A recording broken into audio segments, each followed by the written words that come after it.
গান্ধিঘাট, এই দুর্গা চমুনি, এই সমস্ত এলাকাগুলি চালু হয়েছে আর কি।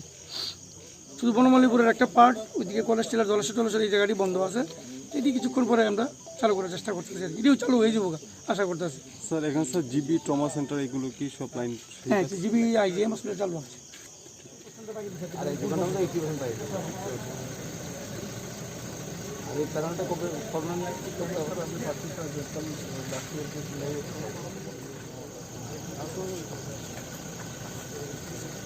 দেখুন ইনকোয়ারি করা ধোঁয়াটা দেখলে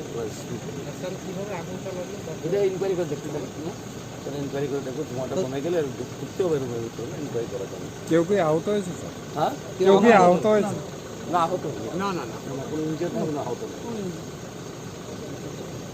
কোন জায়গাটা আসলে রামপুর রামপুর সাবস্টেশন, প্রগতি সাবস্টেশন তো আছে স্যার।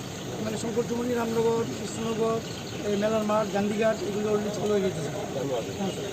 আর বাকি আমার কিছু চালু আছে, আরও 30% চালু হবে।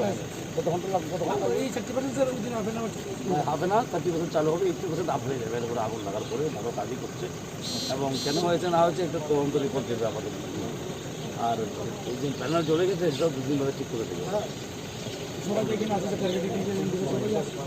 এমডি সাহেব আছে, দুজন দয়াশয় আছে।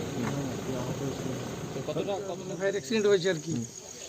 আচ্ছা, আগরতলা শহরের 70% লাইন চালু হয়ে গেছে অলরেডি। আমরা রামপুর প্রগতি থেকে চালু করে দিয়েছি। হ্যাঁ, এখান থেকে যেটা চালু করা সেটা দেখছি। এখানে সব হাই অফিসিয়ালস, টেকনিক্যাল এক্সপার্টরা আছে, দেখে কী করা যায়, কত সত্য চালু করা যায় সেটা দেখা হচ্ছে আর কি। আচ্ছা, কি কারণে আগুনটা লেগেছিল প্রাথমিক কোনো ধারণা কি আছে? সেটা এখনো কিছু ভিতর ঢুকাই যাচ্ছে না, আচ্ছা, তদন্ত সাপেক্ষে আর কি। আচ্ছা, দেখা যাক কী হচ্ছে। ডেপুটি সিএম স্যার এসেছিলেন, উনিও কিছু ডাইরেকশন দিয়ে গেছেন। আচ্ছা, আমাদের অফিসিয়ালসরা আছে, এমডি স্যার আছেন, ডাইরেক্টর টেকনিক্যাল স্যার আছেন, ডিরেক্টর ফিনান্স স্যার আছেন, সবাই আছেন। আচ্ছা। যারা এখানে স্টাফ ছিলেন তারা মানে সবাই কি ঠিকঠাক আছেন? তারা সবাই আছেন, সবাই ঠিকঠাক আছে, স্টাফের কেউ কিছু হয়নি। আচ্ছা, স্যার বেসিক্যালি কীরকম সময় লাগতে পারে এটা রিকভার হতে, কিছু বলা যেতে পারে? চেষ্টা করছি আমরা, মানে যত তাড়াতাড়ি দেওয়া যায় আর কি। স্পেসিফিক বলা তো বড় মুশকিল না, সবাই আছে, দেখছি যত তাড়াতাড়ি সম্ভব।